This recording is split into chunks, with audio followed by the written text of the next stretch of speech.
Макрон откажется от своей идеи, Дуда созывает Совет нацбезопасности и как Путин снова сам себя подставил. Обо всем этом расскажу подробнее в эфире «Нехта». Самые важные и интересные новости. Роберт Фицо, его обращение и выборы в Европарламент. Будет ли триумф правых сил? Если в такой маленькой стране, как Словакия, есть политические лидеры с такой силой духа, ее положение на международной арене не всегда легкое. Новый паспорт Беларуси. В чем проблема и почему этот проект невозможно выполнить? Существует презумпция, что государство, правительство, насколько диктаторскими они бы ни были, они все-таки печатают эти паспорта хоть с какой-то долей ответственности. Взрывы в оккупированном Луганске. Как Google карты подставляют оккупантов? Спасибо, что смотрите, спасибо за доверие. Не забывайте ставить лайки, оставлять комментарии, подписываться на канал и про кнопочку «Супер спасибо». Так вы можете нас поддержать. Не забывайте тоже. Поехали.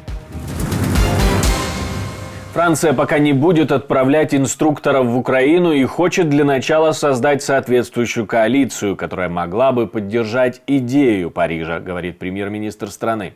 А издание «Политика» пишет, что Макрон предлагал отправить инструкторов в Украину, но против этого выступил президент США. Следует отметить, что, по мнению издания, Макрон предлагал отправить именно американских инструкторов, что Байдену и предложил во время разговора. Тот отказался, опасаясь за последствия, как пишет издание. О том, как именно Макрон собирает коалицию и будет ли Франция отправлять свои войска или инструкторов без поддержки партнеров по альянсу, мы спросили об этом у кандидата политических наук Богдана Ференца. Это не впервые, например, в контексте НАТО, когда ищут изначальную координацию. До Макрона был Шольц и неоднократно. Если вспомнить, касательно тяжелых танков, леопардов, Шольц выжидал и постоянно коммуницировал с Вашингтоном, пока вот эта координация уже впоследствии не позволила, в принципе, принять это решение. Но это было также не очень быстро, мягко говоря. Поэтому Макрон, я думаю, точно не первопроходец в этом отношении, потому что НАТО, в первую очередь, это объединение разных стран, и многие ориентируются все же на США, хотя Франция, традиционно, исторически всегда пыталась в контексте безопасности быть автономной, скажем так, на европейском континенте. Поэтому здесь, я думаю, как раз, да, действительно, контекст поддержки и координации внутри НАТО, он является приоритетным. Тем временем президент Украины во Франции выступил в парламенте, где его встречали аплодисментами представители всех политических партий.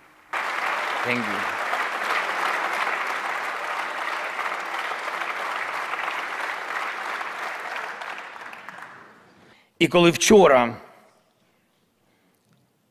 з Росії прозвучали прямі погрози Франції, це стало лише ще одним аргументом на користь нашої з вами сміливості, на користь того, щоб жодне зло в світі не мало наглості протиставляти себе Франції та проголошувати французів військовими цілями.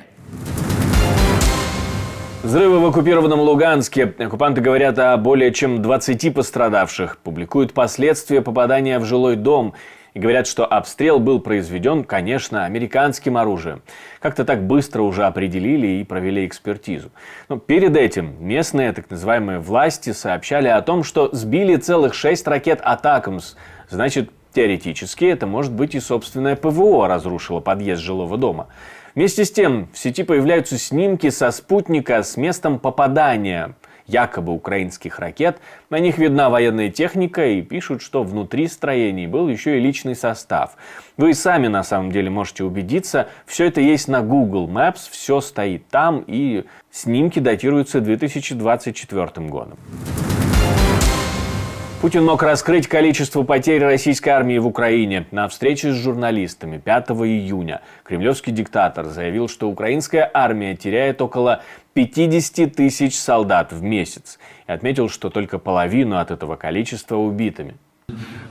Попытка провести тотальную мобилизацию на Украине, потому что очень большие потери на поле боя.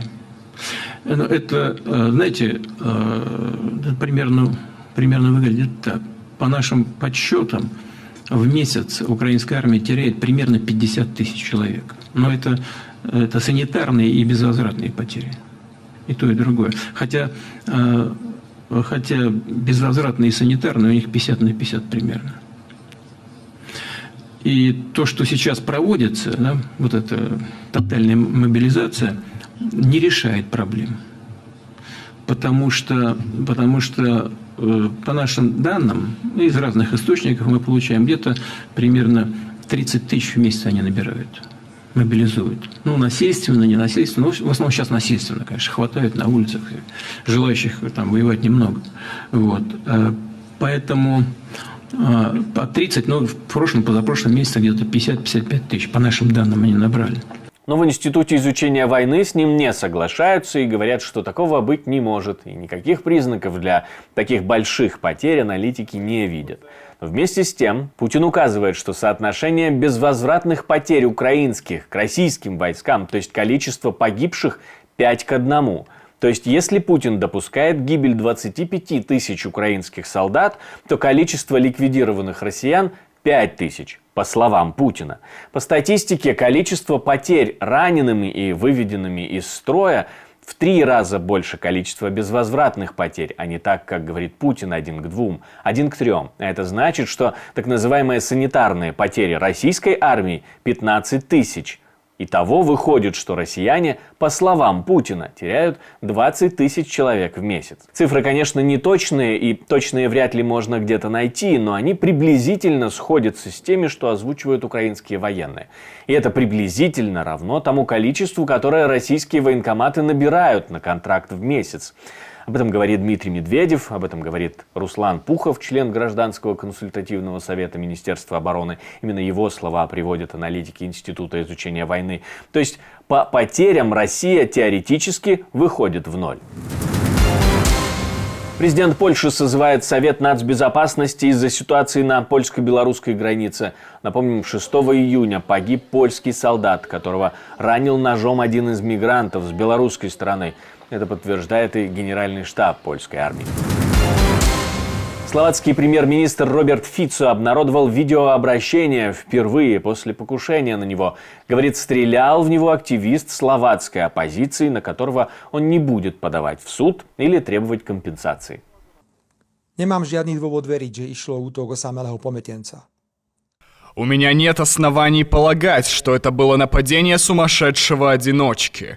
Вот уже несколько месяцев я публично заявляю, что вероятность убийства государственного политика в Словакии становится правдой.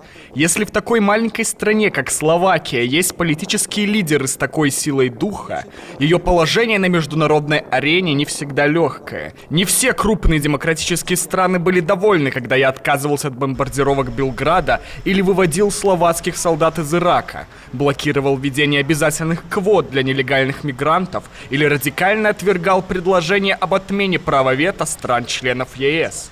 Именно конфликт в Украине в ЕС и НАТО еще больше возвысил, буквально осветил концепцию единственного правильного мнения, а именно, что война в Украине должна продолжаться любой ценой, чтобы ослабить РФ. Любой, кто не разделяет этого единственного обязательного мнения, сразу же клеймится как российский агент и подвергается политической маргинализации на международном уровне. Фицо говорит, что через несколько недель вернется на пост и к работе. Это случится сразу после выборов в Европарламент, к которым политические эксперты и приурочивают выход видео с Робертом Фицо. Мол, использует он и близкие политические силы в своих интересах, и сам факт покушения на премьера. Но будет ли триумф правых сил в Европе?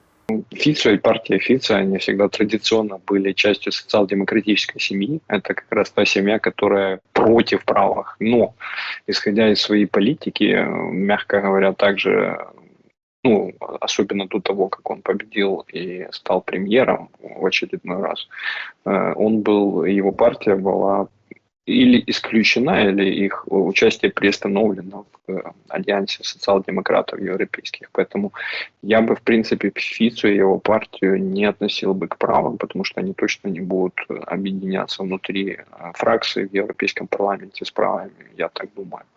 Но по риторике, по настроениям, конечно же, ну и по, так скажем, влиянию сейчас внутри Словакии, я думаю, представители его партии получат достаточное количество голосов в Европейском парламенте. Но это в общем, так скажем, раскладе политических сил вряд ли будет там ключевым, например, фактором для блокирования каких-то решений на уровне Европейского парламента. Проект паспорта Новой Беларуси пока не готов. Он провисает, говорит заместитель главы Объединенного переходного кабинета Беларуси Павел Латушко. На заседании контактной группы Беларусь-ЕС в Брюсселе заместитель директора департамента по вопросам миграции подтвердил, что новый паспорт Беларуси, который бы выдавался без привязки к режиму Лукашенко, не может признать Евросоюз, потому что это просто вне его компетенции. Европейская комиссия не может признать решение о признании этого документа, так как это не является компетенцией ЕС. Это является исключительно компетенцией национальных правительств. Действительно, вряд ли какая-то страна или какое-то объединение стран смогут взять на себя полномочия и признать паспорт страны, который не выдается государственными органами этой страны. Вы не можете дать НГО, офис Тихановской или кабинет Тихановской, это по сути НГО. Вы не можете дать НГО полномочия на печать документа, который будет признаваться на уровне правительств всех западных стран. Ни один западный клерк в какой-нибудь Испании или Голландии, когда ему принесут от имени НГО напечатанный паспорт, в котором непонятно, где взять страновой код. Да? Ни одна страна пока не готова давать свой страновой код для того, чтобы там напечатать внизу о том, с какой страны этот паспорт. Да? Ни одна страна не готова будет это признать. По крайней мере, пока ни одна не заявила о том, что она будет готова это признать. И по моему общению с этими людьми, они не готовы этого делать, да, дипломаты, по крайней мере. И это дипломаты, которые занимаются активно Беларусью, которые очень кипят к Беларуси, которые знают эти земсилы, даже, можно сказать, доверяют им. А люди, которые не занимаются этим в столицах своих стран, которым просто какая-то НГО приносит паспорт и признайте его как национальный, если вы создаете такой прецедент, то таким образом вы должны будете на завтра признать еще 100 таких паспортов от разных групп. И верифицировать невозможно будет выдачу этих паспортов. Вы не сможете понять, вы не сможете посадить своего аудитора в каждое из них. Существует презумпция, что государство, правительство, насколько диктаторскими они бы не были, они все-таки печатают эти паспорта хоть с какой-то долей ответственности.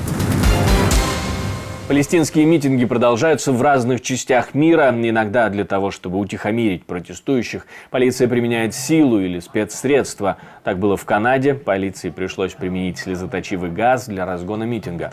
В Монреале митингующие пытались построить баррикады на территории университета МcGill.